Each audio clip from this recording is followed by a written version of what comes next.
अस्सलाम वालेकुम नाज़रीन, मैं हूँ रिजवान जाफ़र। हमारा पाकिस्तान के साथ हाजिर खिदमत है। आज हम हैं इल्मा यूनिवर्सिटी में और इल्मा यूनिवर्सिटी के बहुत ही काबिल स्टूडेंट्स पर मेरे सामने बैठे हुए। भाई आप सब हैं काबिल? श्योर? चले, तो आप काबिल हैं तो ज़िंदगी में मुझे उम्मीद है कि आप बहुत कामयाब होंगे और कामयाबी का रास्ता आप कोई भी ले सकते हैं। आप पाकिस्तान में रहकर भी कामयाब हो सकते हैं, पाकिस्तान से बाहर जाकर भी कामयाब हो सकते हैं। हम देखते हैं कि एक न्यूज़ बहुत ज़्यादा आती है आजकल कि पाकिस्तान में हर शख्स पाकिस्तान से बाहर जाना चाहता है और इसमें फिगर्स आते हैं कि जनाब 2023 में जो है वो इतनी फैमिलीज़ जो हैं वो पाकिस्तान से बाहर चली गई 2022 में, और ये रेशो पिछले 3 साल में बढ़ता चला गया। पाकिस्तान के जो सियासी इंतशार है, जो माहौल है, इसमें मायूसी है, इकनॉमी में भी क्राइसिस है। तो उसमें क्या करें जी? ये पाकिस्तान में रहे, बाहर चले जाए। दूसरा जो ब्रेन ड्रेन हो रहा है, यानी हमारा जो बेहतरीन स्किल पर्सनस हैं, हमारे डॉक्टर्स हैं, हमारे इंजीनियर्स हैं, हमारे आईटी एक्सपर्ट्स हैं, ऐसे नौजवान जो पाकिस्तान में डिग्री हासिल करते हैं, जैसे ये लोग यहाँ पे डिग्री हासिल कर रहे हैं, वो भी बाहर जा रहे हैं। और ख़ास तौर पे जब हम सोचते हैं कि एक वक्त था कि स्किल्स को हम भेजा करते थे, हमारे मुख्तलिफ जो टेक्नीशियंस होते थे उनको हम भेजते थे बाहर, लेकिन अगर सभी सारे क्वालिटी क्रीम पाकिस्तान से बाहर चली जाएगी तो यहाँ कौन रहेगा? ये ब्रेन ड्रेन बहुत बड़ी तादाद में हो रहा है और ज़्यादातर लोग जो है वो पाकिस्तान से बाहर जो है तरक्की याफ्ता ममालिक में अपनी ज़िंदगी गुजारना चाहते हैं। तो फिर पाकिस्तान में कौन सर्व करेगा? तो ये ब्रेन ड्रेन को रोकना चाहिए या ब्रेन ड्रेन होता रहे, कोई मसला नहीं है जनाब। पाकिस्तान एक बड़ा मुल्क है, 25 करोड़ की आबादी है, कितने लोग चले जाएंगे बाहर? 1 करोड़ भी चले जाए तो क्या फ़र्क पड़ता है? 1 करोड़ ऑलरेडी पूरी दुनिया में मौजूद है। तो अच्छा रेमिटेंसेस आएंगे जितने लोग बाहर जाएंगे, तो एक दलील ये भी दी जाती है। तो इसमें इसके कहीं सॉल्यूशन पे आज के प्रोग्राम में पहुंचने की कोशिश करेंगे। हमारे साथ 2 बहुत ही ज़बरदस्त गेस्ट मौजूद हैं। नासिर लुत्फ़ी साहब हमारे साथ मौजूद हैं कि जो कि फाइनेंशियल एनालिस्ट हैं। अमेरिका में भी इनका बिजनेस है, पाकिस्तान में भी बिजनेस है। सर आपको खुशामदीद कहते हैं कि आप मौजूद हैं। वेलकम करेंगे ज़बरदस्त क्लैपिंग के अंदर। और हमारे साथ मौजूद हैं जनाब प्रोफेसर डॉक्टर मंसूर ज़फ़र दाऊद साहब, जो कि वाइस चांसलर हैं इल्मा यूनिवर्सिटी के। सर आपको वेलकम कहते हैं सर। तो नाज़िर लुत्फ़ी साहब आपसे आगाज़ करते हैं। सर क्या पहले तो फरमाएं ज़रा, वो स्टूडेंट जिन्हें ब्रेन ड्रेन की डेफिनेशन नहीं मालूम, क्या है brain drain? Brain drain basically कि आपके जो स्किल्ड और इंटेलेक्चुअल जो आपके लेबर है, टेक्निकल स्टाफ है, टेक्निकल लोग हैं जो मुल्क के अंदर हैं, जैसे engineers, doctors, IT professionals, even वो जो इलेक्ट्रीशियन, प्लम्बर्स, जो जिनके पास स्किल है और वो आपके मुल्क से चले जाते हैं।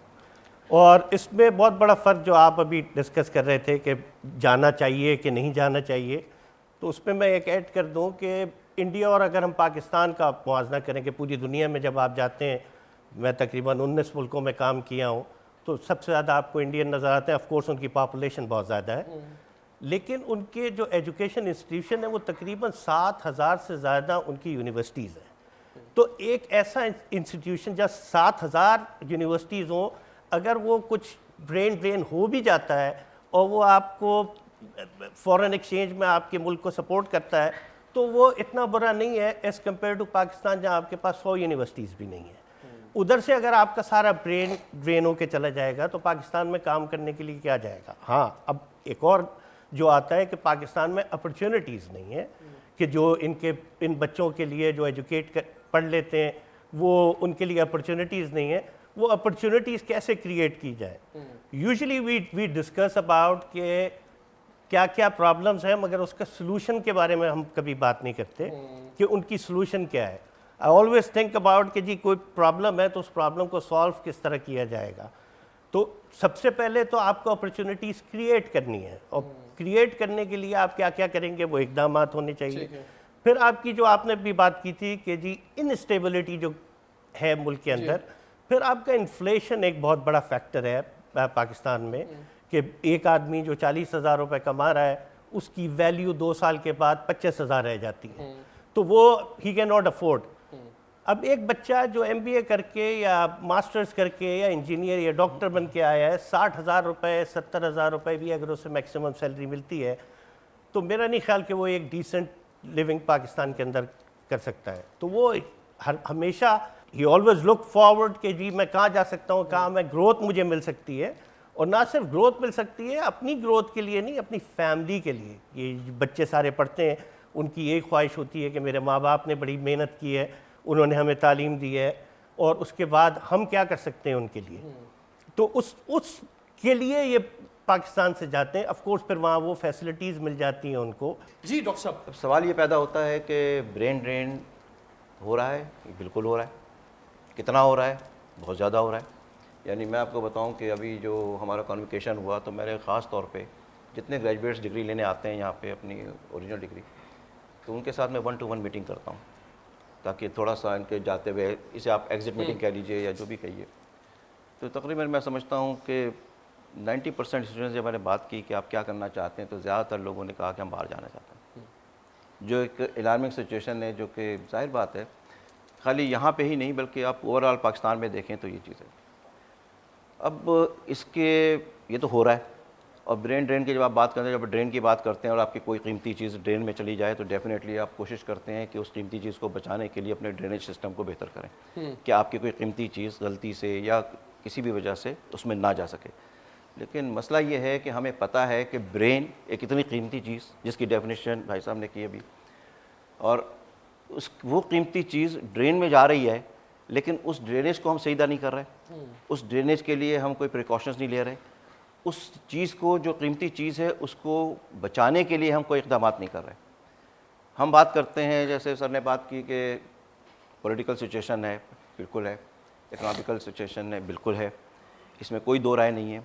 आबादी का तनासुब बहुत ज़्यादा है, बिल्कुल है। इन्फ्लेशन है, बिल्कुल है। सब कुछ है। लेकिन सवाल ये है कि हमारे अंदर क्या ये जज्बा मौजूद है?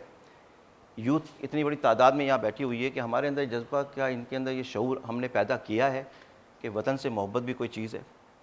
क्या वतन से मोहब्बत के लिए कुर्बानी कोई चीज़ है? कि फ़र्ज़ कीजिए कि अगर आपके घर के अंदर, खुदा न खास्ता, अल्लाह ना करे, कोई अगर फ़र्ज़ कीजिए कोई प्रॉब्लम है, कोई बात है, तो आप क्या करेंगे? घर छोड़ के चले जाएंगे सिर्फ इस वजह से कि मेरी ज़ात है, या उन मेरी ज़ात से मुंसलिक अगर मेरे बीवी बच्चे अगर हैं, अगर वो चले जाते हैं कनाडा, और मेरे बाकी भाई बहन और बाकी लोग अगर घर में रहते हैं, अब उनके बाद जैसा भी बीत रही है, कुछ भी बीत रही है, तो किसी को अपॉर्चुनिटी मिली चला गया, जिसको अपॉर्चुनिटी नहीं मिली वो इसी माहौल के अंदर अपनी गुजर बसर कर रहा है, जो भी कुछ कर रहा है।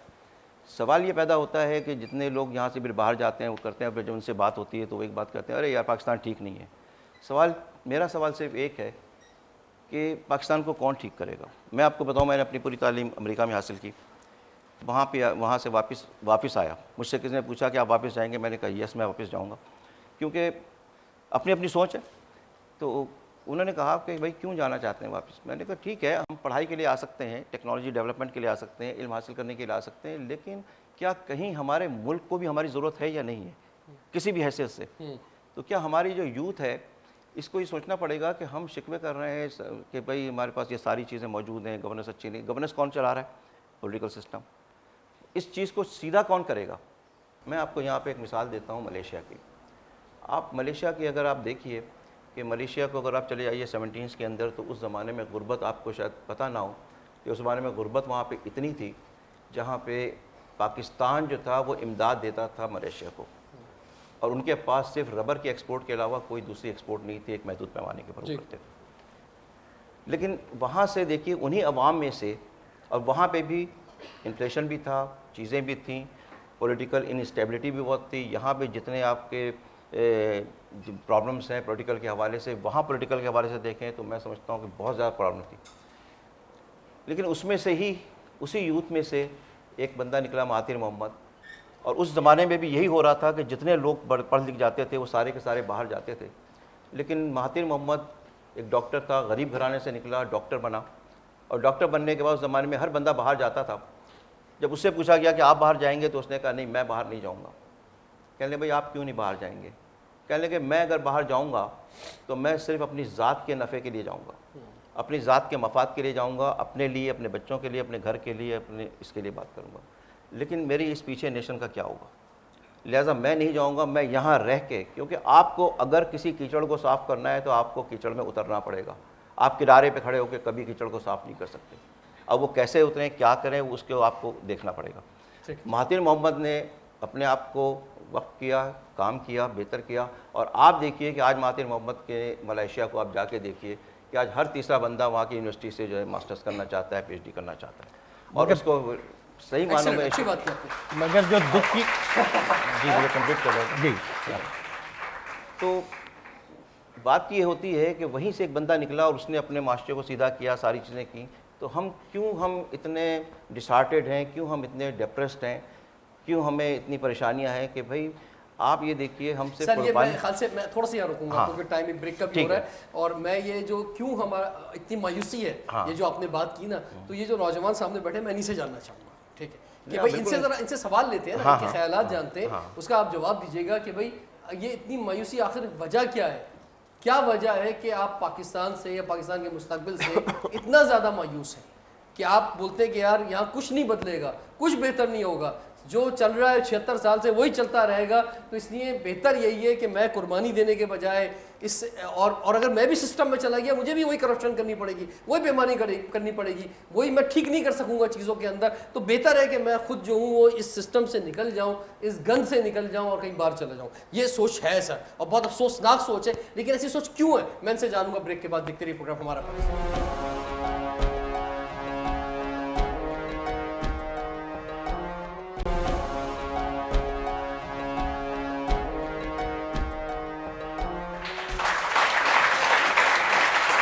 Welcome back. हमारा पाकिस्तान के साथ हाजिर खिदमत है। आज हम इल्मा यूनिवर्सिटी में, और बहुत ही ज़बरदस्त स्टूडेंट जिनकी मैंने बहुत तारीफ़ की थी कि भाई यहाँ पे बड़े ज़बरदस्त स्टूडेंट हैं।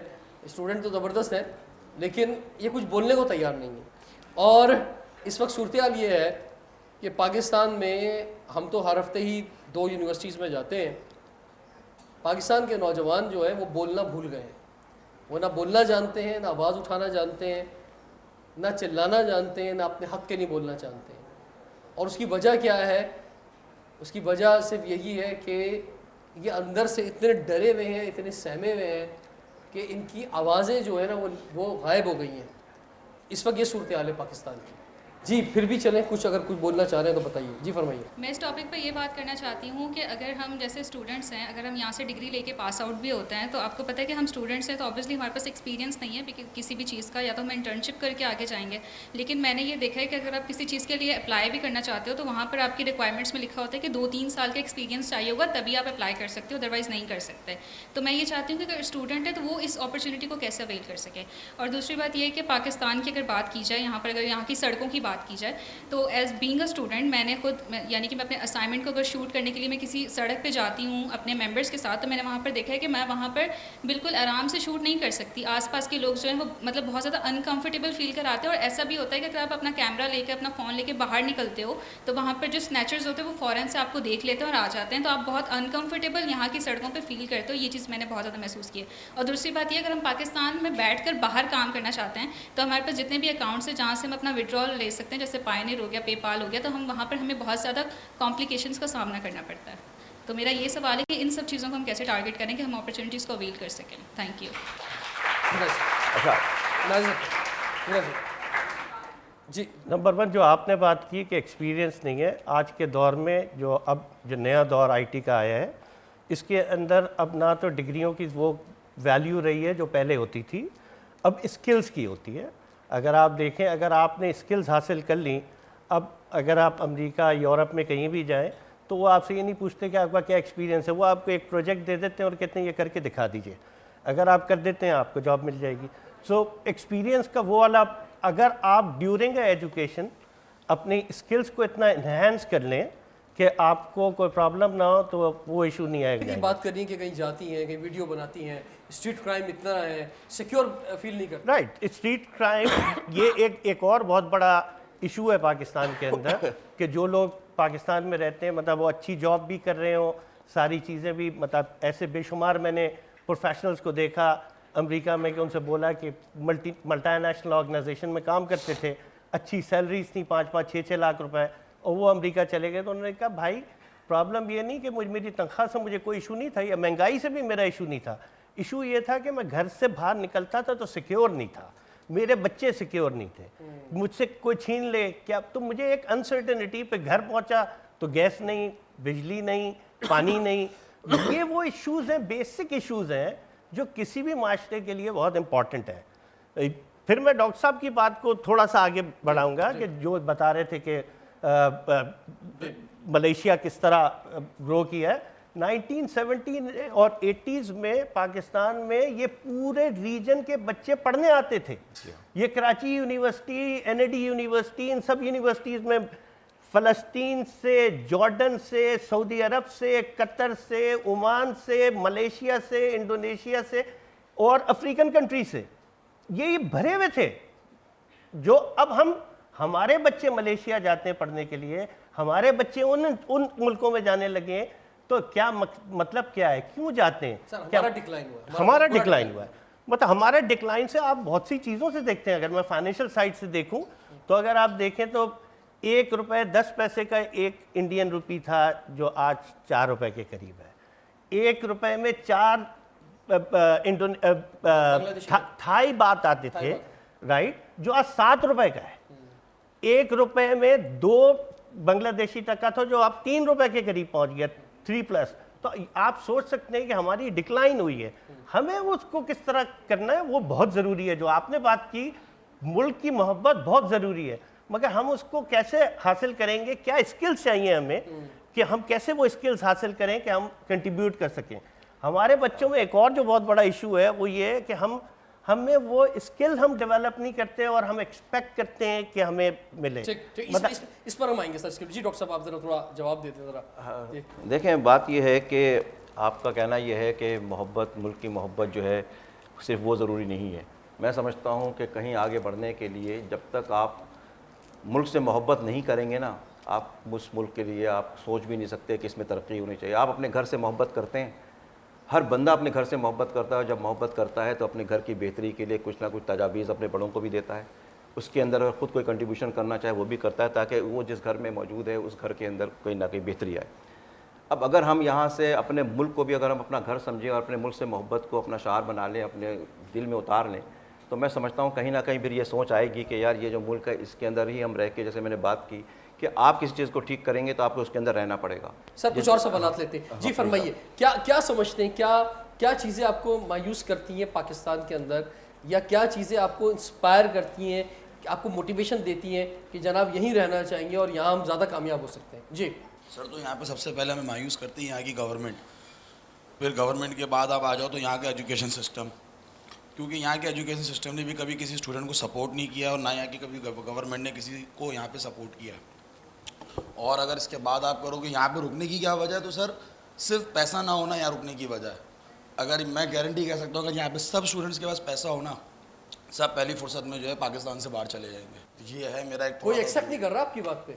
मैं सर यहाँ पे सर मसला यही है कि कोई यहाँ पे बोलना नहीं चाह रहा। भाई क्या कहते हैं, सही कह रहे हैं ये? एक इकोनॉमिक इंडिकेटर तो बता दूं, थोड़ा सा आपको आइडिया हो जाए कि 250 मिलियन की पॉपुलेशन पाकिस्तान की है, मिलियन की, और वो टोटल जो एक्सपोर्ट करते हैं पूरी दुनिया में वो तकरीबन 23 से 25 बिलियन डॉलर साल का। और जो पाकिस्तानी ओवरसीज़ में रहते हैं वो पाकिस्तान में 30 बिलियन डॉलर का कंट्रीब्यूशन करते हैं। जी। अगर वो पाकिस्तानी 30 बिलियन डॉलर ना दें या ना भेजें पाकिस्तान में, तो यू कैन इमेजिन कि पाकिस्तान की क्या कंडीशन होगी। सर तो हमने उसको सर आपकी बात बिल्कुल दुरुस्त है कि मतलब हम आइडेंटिफाई तो कर रहे हैं चीज़ें, मगर उसका सोल्यूशन नहीं दे पा रहे हैं कि इन बच्चों को डायरेक्शन क्या दें, कि क्या डायरेक्शन होनी चाहिए, कि किस डायरेक्शन के साथ ये बेहतर ज़िंदगी गुजार सके पाकिस्तान में या ओवरसीज़ में। मेरे नज़दीक पाकिस्तान जो है it's a land of opportunity.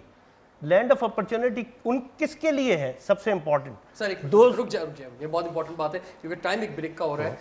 अब मैं भी ये बात कहता हूँ कि पाकिस्तान लैंड ऑफ अपॉर्चुनिटी है, यहाँ टॉप की जगह खाली है। यहाँ तो हमारे पास कोई एक बैट्समैन और एक बॉलर भी कोई अगर आ जाए बेहतर, तो आप देखें हम जो है ना जनाब कहते हैं कि जनाब ये इस जगह पे स्लॉट खाली था, वो आगे पहुँच जाता है। मैं आपसे सवाल करूँ, पाकिस्तान के 5 जिंदा साइंटिस्ट के नाम बता दें, आप नहीं बता पाएंगे। तो इसका मतलब ये कि ऊपर टॉप की जगह हर शोबे के अंदर खाली है जहाँ आपका इंतजार कर रही है, राइट। तो अब वो लैंड ऑफ अपॉर्चुनिटीज़ जो है, क्या हम उसको अचीव कर सकते हैं? क्या वो आप अचीव कर सकते हैं? क्या आप कामयाब हो सकते हैं पाकिस्तान में रहते हुए? ये हम ब्रेक के बाद कंटिन्यू करते हैं, देखते रहे प्रोग्राम हमारा पाकिस्तान।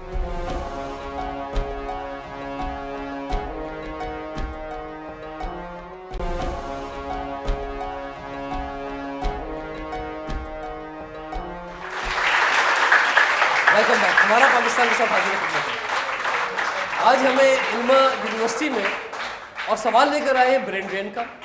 सवाल लेकर आए हैं कि भाई पाकिस्तान में रहना है, पाकिस्तान से बाहर चले जाना है। बहुत ही रिवायती सा टॉपिक है, एक ऐसा रिवायती टॉपिक है कि जिस पे जितनी भी बात कर लो कम है, और जिस पे ना बात की जाए तो कहते हैं कि जनाब बहुत सारे मौज़ूआत उस पर बात करें, लेकिन ये हर घर का मसला है। अच्छा, अब बात यह है कि पिछले 3 सालों में जो कि जिस पर सबसे ज़्यादा सवाल उठता है वो ये हुआ कि लोगों ने अपनी प्रॉपर्टीज़ बेची। यानी एक वक्त था कि पहले तो पाकिस्तान से बाहर वो लोग जाते थे ना कि जिनका यहाँ बहुत बुरा हाल होता था, यहाँ कहते थे यार 25,000 में क्या होगा, 30,000 में क्या होगा। लेकिन हमने तो ये देखा पिछले 2 सालों में कि जो यहाँ पे वेल ऑफ थे, जो यहाँ पे जिसे मैंने कहना चाहिए करोड़पति थे, लखपति थे, ठीक है, उन्होंने अपनी प्रॉपर्टीज़ बेचकर, अपनी चीज़ें बेचकर जो है बाहर अपना बिज़नेस क्रिएट किए। अमेरिका की, यूरोप की, ऑस्ट्रेलिया की नेशनलिटी ली, इवन टर्की की नेशनलिटी ली और वहाँ पे शिफ्ट हुए। तो सर क्या ये जो आप बात कर रहे थे लास्ट सेशन में नाज़िर लुत्फ़ी साहब, लैंड ऑफ अपॉर्चुनिटीज़ की, तो क्या ये लैंड ऑफ अपॉर्चुनिटी नहीं है पाकिस्तान, जो लोग इस तरह से बाहर जा रहे हैं? बिल्कुल लैंड ऑफ अपॉर्चुनिटी है क्यों जा रहे हैं, पाकिस्तान। क्यों जा रहे हैं हाँ, बाहर? इतनी बड़ी तादाद में लोग बाहर जा रहे हैं सर। और देखिए पिछले 3 साल में तो बहुत बड़ी तादाद में गए। पाकिस्तान में हर प्रोफेशन एक बस की तरह है, और उस बस के अंदर आपको चढ़ना है, अपनी स्किल्स और अपनी एफर्ट्स दे के जगह बनानी है। अगर आप स्किल्स और एफर्ट्स डाल देते हैं तो it's a place of land of opportunity. जो सबसे बड़ा इशू पाकिस्तान में है वो ये कि हमारे पास क्वालिटी नहीं है। हमारे पास अगर आप बाहर भी देखें, जो पाकिस्तानी प्रोडक्ट्स भी जाती हैं कुछ, उन प्रोडक्ट्स के अंदर वो क्वालिटी नहीं होती जो दूसरे मुल्कों में होती है। कुछ ऐसे हैं जिनकी बहुत अच्छी क्वालिटी है। तो जब आप अपनी क्वालिटी को मेंटेन करते हैं, अपनी स्किल्स को एनहेंस करते हैं, उसके बाद आपकी जगह है। मतलब मैं आपको एक मिसाल दूंगा। मेड इन पाकिस्तान पे बात करते हैं तो सबसे बड़ी प्रोडक्ट तो ये सामने बैठी जी जी जी बिल्कुल, ये मैंने आपको बताया ना कि आपकी जो जब हमारे स्कूलों में नकल होगी, वो कॉलेजेस में नकल होगी, उसको पेपर आउट होंगे, तो कहाँ से क्वालिटी आएगी? उसको तो मैं आपको सेकंड कर रहा हूँ ना कि आपकी सबसे बड़ी प्रोडक्ट जो $30 बिलियन इस मुल्क को भेजती है, राइट, मतलब वो ह्यूमन रिसोर्स है ना, जो पाकिस्तानी स्किल्ड ह्यूमन रिसोर्स जो है।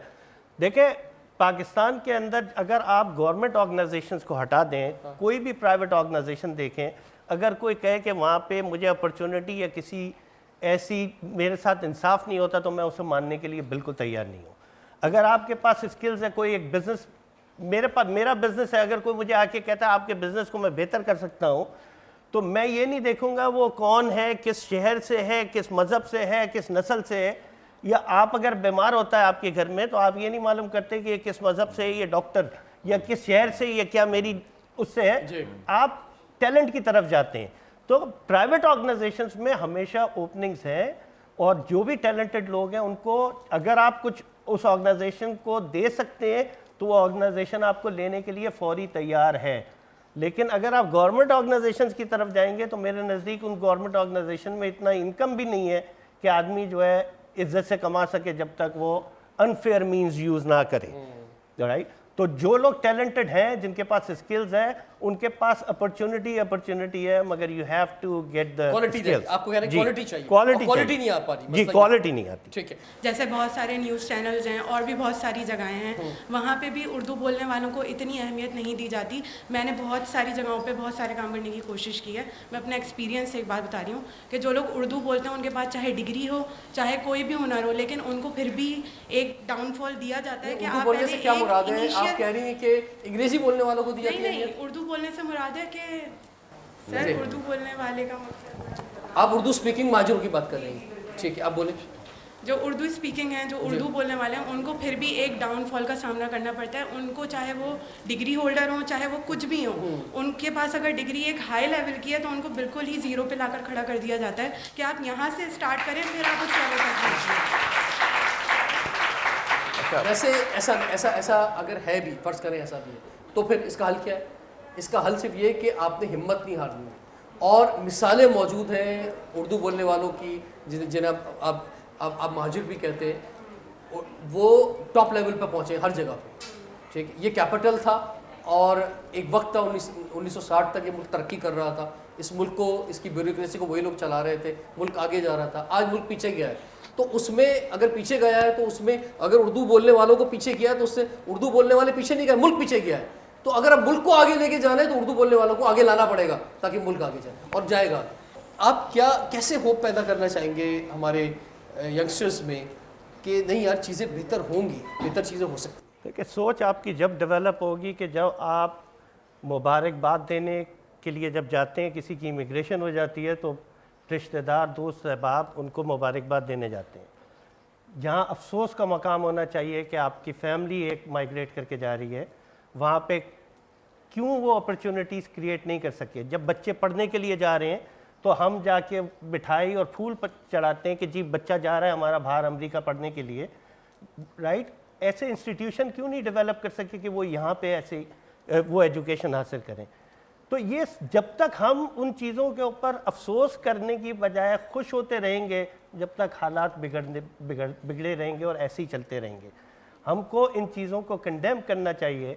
जब तक हम ये काम नहीं करेंगे, जब तक ये पॉसिबल नहीं है। सर, ये और बात ये है कि ये जो खुशी का इजहार इसलिए हो रहा होता है क्योंकि पाकिस्तान में अगर कोई अचीवमेंट, यानी पहली बात तो ये अचीवमेंट के रास्ते नहीं है, कोई ड्रीम यूनिवर्सिटीज़ नहीं है, कोई जो है उस तरह की बड़ी सक्सेस नहीं है जो हमें बाहर से ही मिल सकती है।